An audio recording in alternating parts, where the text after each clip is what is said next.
Class 8 ये class ना ही ज़्यादा हार्ड होती है और ना ही ज़्यादा इजी होती है और लगभग 8th क्लास तक आप सभी को पढ़ाई की बिल्कुल टेंशन नहीं हुई होगी। एक्चुअली मेरी 8th क्लास की जर्नी कब बीत गई मुझे अभी तक पता नहीं चला एंड कभी कभी मैं अपनी बहुत मिस करता हूँ 8th क्लास तक की क्लासेस को, क्योंकि 8th क्लास के बाद हमें सबसे ज़्यादा जो टेंशन हो जाती है वो है पढ़ाई की। 9th क्लास से हमें सीनियर क्लासेस का टैग मिल जाता है जिस वजह से पढ़ाई का बर्डन बहुत ज्यादा बढ़ जाता है। बट मैं आपको बताता हूँ कि मेरी 8th क्लास की जर्नी कैसे थी एंड क्या कुछ हुआ मेरे साथ 8th क्लासेस में, क्योंकि मेरी 8th क्लास की जर्नी कुछ नॉर्मल तरीके से स्टार्ट नहीं हुई थी। तो एक्चुअली मैं 8th क्लास तक जिस स्कूल में पढ़ता था वो स्कूल कुछ ज्यादा बड़ा नहीं था, उसमें हर क्लास में लगभग कम ही बच्चे होते थे और ऐसा ही कुछ मेरी क्लास में था। मेरी क्लास में 7th तक 6 स्टूडेंट्स है इंक्लूडिंग मी, और आप लोग इमेजिन कर सकते हो कि हम क्लास भी ऐसे पढ़ते थे जैसे लोग घर में ट्यूशन पढ़ते हैं। बट वो भी बहुत इंजॉयमेंट जगती थी क्योंकि उसमें कोई ना ही ज्यादा कंपटीशन होता था, तो इसलिए कोई कंपटीशन की टेंशन ही नहीं होती थी। और देखते ही देखते जैसे ही हमारी 7th क्लास ओवर हो चुकी थी उसके बाद हमारी 8th क्लास स्टार्ट होती है। और आप लोग शायद बिलीव नहीं करोगे बट 8th क्लास में मैं सिर्फ सिंगल स्टूडेंट बचा था। यस, एंड इसी होप में कि कोई मेरे साथ एडमिशन लेगा ताकि उस क्लास में मेरे अलावा कोई और स्टूडेंट भी हो, तो मैं डेली स्कूल जाने लगा। हाँ, अकेला ही। जब फर्स्ट डे मैं स्कूल गया तो उस टाइम तो मैं बहुत सरप्राइज था क्योंकि मैं अकेला था स्कूल में।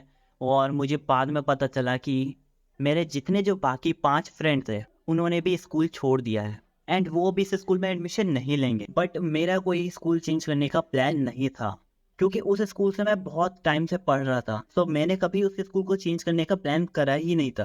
तो फर्स्ट डे जब बीता उस टाइम तो मुझे किसी और क्लास के साथ बिठाया गया था क्योंकि मैं अकेला बच्चा ही क्लास में क्या करता। एंड फिर घर आने के बाद ये बात मैंने अपने घर में बताई एंड नेक्स्ट डे जब मैं गया तो उसमें भी मैं क्लास में अकेला ही था। फर्स्ट डे तो मुझे मेरे जूनियर्स के साथ बिठाया था बट सेकेंड डे में अकेला ही क्लास में था। हमारे जो टीचर्स थे वो पढ़ाने तो आ रहे थे बट स्टार्टिंग डेज में कोई पढ़ाई होती नहीं है तो सिर्फ बातें ही करके जा रहे थे।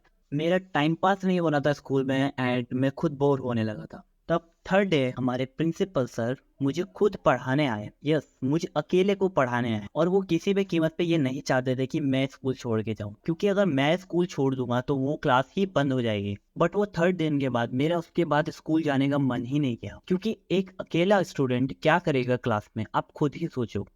उसके बाद हमारे जो स्कूल था उसी के जस्ट साइड में एक और स्कूल था जो कि उससे बड़ा स्कूल था एंड हमारे लोकल का बहुत फेमस स्कूल भी था। मेरा फोर्थ डे उस स्कूल में एडमिशन हो गया।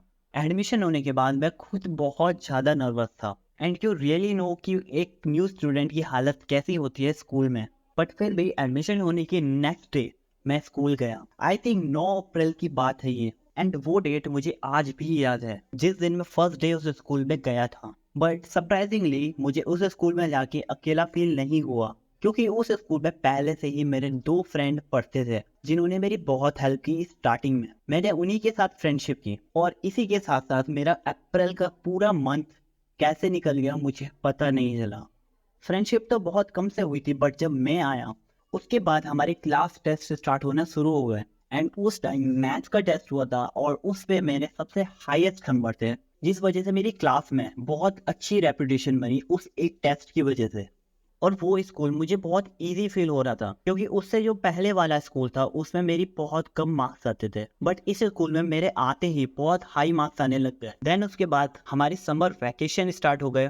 उन समर वैकेशन पे समर कैंप भी थे बट मुझे इन सब में कोई इंटरेस्ट ही नहीं था, मैं नहीं गया। देन उसके बाद जब स्कूल हमारे रीओपन हुए उसके बाद मेरी धीरे धीरे सबसे फ्रेंडशिप होने लगी क्योंकि मेरी क्लास में बहुत अच्छी रेपुटेशन बन चुकी थी। मैं बिना डरे क्लास में खड़े होके आंसर देने लगा। टीचर्स तक मुझे जानने लगे थे। अगस्त आते आते तक मेरी क्लास में बहुत अच्छी इमेज बन चुकी थी एंड इवन जो क्लास का टॉपर था उसने भी मुझे एक बात बोली थी जो मुझे अभी तक याद है।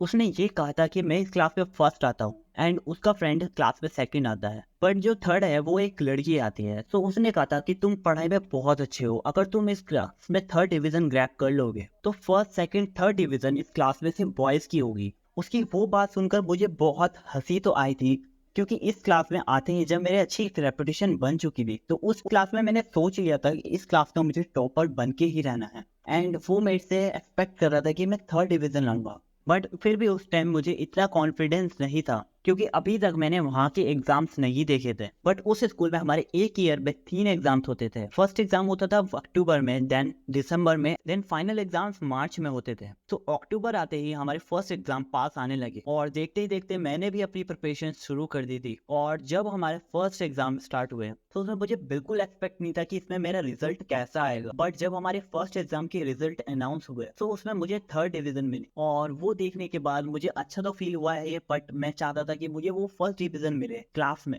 उसके लिए मुझे पता था कि मुझे और मेहनत करने की जरूरत है। बट वो स्टूडेंट्स जो मेरे से आगे थे वो मेरे से बहुत अच्छे थे पढ़ाई में, और उनको पढ़ाई में बीट करना ही मेरा नेक्स्ट चैलेंज बन चुका था। मैंने सोच लिया था कि कुछ भी हो जाए, नेक्स्ट एग्जाम में मुझे उनसे ज्यादा मार्क्स ला के दिखाने हैं। बट इसी के साथ साथ 3rd डिवीजन लाने के साथ ही हमारे नए स्कूल के लगभग जितने टीचर हमें पढ़ाते थे वो सब मुझे जाने लग गए, सबको मेरा नाम पता चल गया। बट फिर भी मुझे बाकी स्टूडेंट से मतलब नहीं रहता था। मुझे उस टाइम तक भी क्लास के कितने सारे बच्चों के नाम तक नहीं पता थे, इवन उनकी एग्जिस्टेंस भी नहीं पता चली थी। जितने स्टूडेंट्स के साथ में बैठता था सिर्फ मुझे उन्हीं के बारे में पता था, और बाकी स्टूडेंट्स सिर्फ मेरे लिए ब्लाइंड स्पॉट में थे। धीरे धीरे जैसे जैसे टाइम बढ़ता गया मुझे सबके बारे में पता चलने लगा, और मैं ज़्यादा सोशल तो नहीं रहता, बट एक अच्छी इमेज बनने की वजह से, जिस वजह से मेरा सारा काम कंप्लीट होने लगा, और क्लास के बाकी स्टूडेंट्स से मेरे से फेवर लेने के लिए मेरे से बातें करने लगे, जिन वजह से उनके साथ मैं फ्रेंडशिप कर पाया।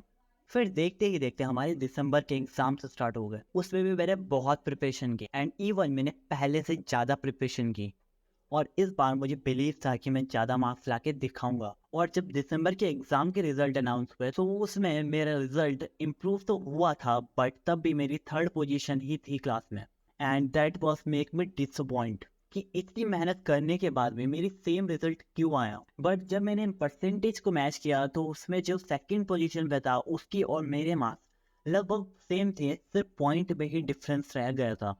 मतलब अगर मैं थोड़ा सा ज़्यादा मार्क्स गेन कर लेता तो शायद मेरी 2nd पोजीशन होती।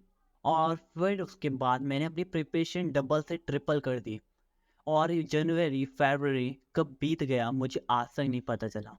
मुझे उस टाइम की कोई इमेज भी याद नहीं अभी, जिस वजह से मैं आपको जनवरी फरवरी की बात भी नहीं बता पाऊंगा। और उसी के बाद प्रिपरेशन में ही पूरा मार्च आ गया, एंड हमारे जो फाइनल एग्जाम थे वो भी स्टार्ट हो गए। और इस टाइम मैंने इतनी प्रिपरेशन की थी कि मैं अपना बेस्ट देने के लिए रेडी था। जब हमारे एग्जाम का रिजल्ट आया फाइनल्स एग्जाम का, तो उसमें मेरी 2nd पोजीशन आई, और ये देख के मैं समझ नहीं पाया कि मुझे खुश होना चाहिए या फिर दुख होना चाहिए, क्योंकि मैंने जो मेहनत की थी वो फर्स्ट पोजीशन को गेन करने के लिए की थी। बट एट द एंड जो हमारी किस्मत में होता है वही हमें मिलता है, और उसी के साथ साथ लास्ट में हमें प्राइज के लिए बुलाया गया, और जिसमें मुझे अपने डिवीजन के अकॉर्डिंग ट्रॉफी मिली। और लास्ट में जाते जाते सर ने हमारे माइक में अनाउंस करके बोला था मेरा नाम लेके कि उनको ये बात पता है कि मैं नेक्स्ट टाइम फर्स्ट डिवीजन जरूर लाऊंगा। और ये बात उन्होंने सबके सामने माइक में बोली थी मेरे लिए, और वो मेरे बहुत ज्यादा हार्ट टचिंग मोमेंट था। उस मोमेंट ने मुझे इतना मोटिवेट किया कि नेक्स्ट क्लास में मेरा जो मोटिवेशन है वो नेक्स्ट लेवल पे था। और इसी के साथ साथ मेरी 8th क्लास की जर्नी सिर्फ पढ़ाई के कंपटीशन में ही कैसे खत्म हो गई पता भी नहीं चला। हाँ, भले ही एक न्यू स्कूल था जिसमें मैं किसी भी टीचर को अच्छे से नहीं जानता था, न ही उनके पढ़ाने के स्टाइल को जानता था, बट फिर भी मैंने अपना बेस्ट दिया था। और इसी के साथ साथ हमारी स्टोरी एंड होती है। अगर आपको मेरी 9th क्लास की भी स्टोरी टाइम सुनना है तो उसके लिए आप कमेंट में बताना, मैं उस पर भी वीडियो बनाऊंगा। So I hope you guys like it, and if you like then एक प्यारा सा लाइक करके जाना। हो सके तो चैनल को जरूर सब्सक्राइब कर लेना, क्योंकि आने वाले टाइम में मैं आपको बहुत अच्छा कंटेंट प्रोवाइड करने वाला हूँ। So guys thank you for watching, मिलते हैं अगली वीडियो में, तब तक के लिए बाय।